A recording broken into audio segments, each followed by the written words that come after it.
Welcome back to my channel, and today we're going to solve for the values of x, given that x plus x plus x all over the square root of x is equal to 6.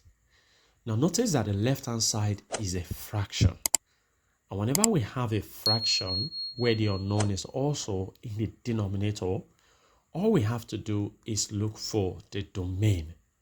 So the domain of x can be any real number except for 0. Why? Because when x is 0, the square root of 0 gives 0, making the denominator 0.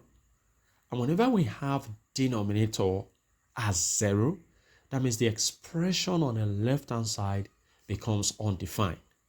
And we don't want that. So x cannot be 0. Very good. Now let's simplify the left-hand side. So x plus x plus x gives 3x all over the square root of x. And this is equal to 6.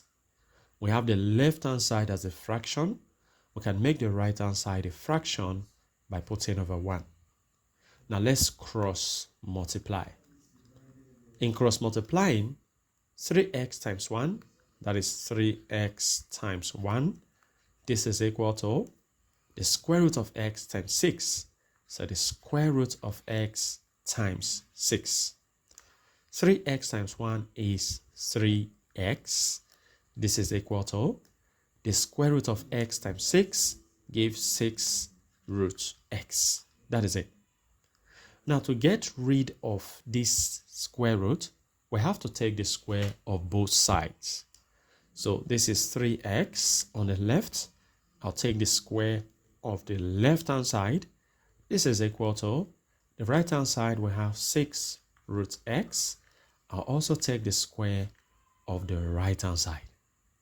So on squaring the left and the right-hand side, we're going to apply the property of indices that says that when I have a times b all raised to the power of n, this can be expanded as a to power n times b to power n.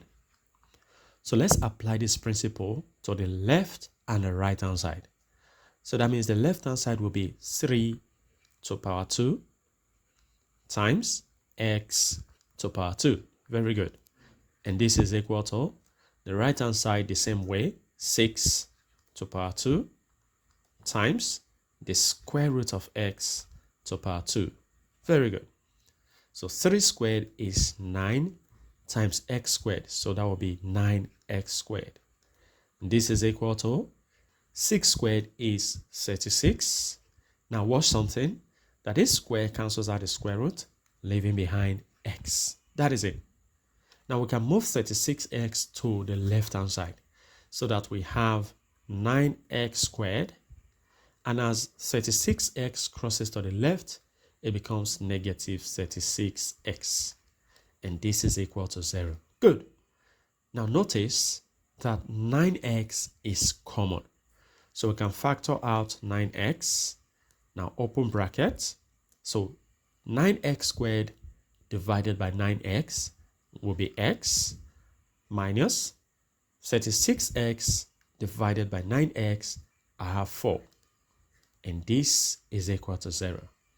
Now, there are two cases here where either 9x is equal to 0 or x minus 4 is equal to 0.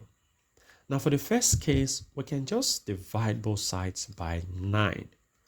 So that 9 cancels out from here, leaving behind x to be equal to 0 divided by 9 is 0. While for our second case, we can just move negative 4 to the right hand side, so that we have x to be equal to what happens when negative 4 crosses to the right, it becomes positive. Good. Now, there is a condition. X has a domain. We said x is real number or any real number except 0. So if x is not 0, that means we're going to be ignoring this value of x that is 0. So the value of x equal to 4 is the only solution. Well, feel free to share your ideas in the comment section below. And if you enjoyed this video and have learned something from this video, go ahead and give this video a thumbs up. Subscribe if you haven't. Turn on the notification bell so you don't miss my upcoming videos. And like I always say, until next time, take care.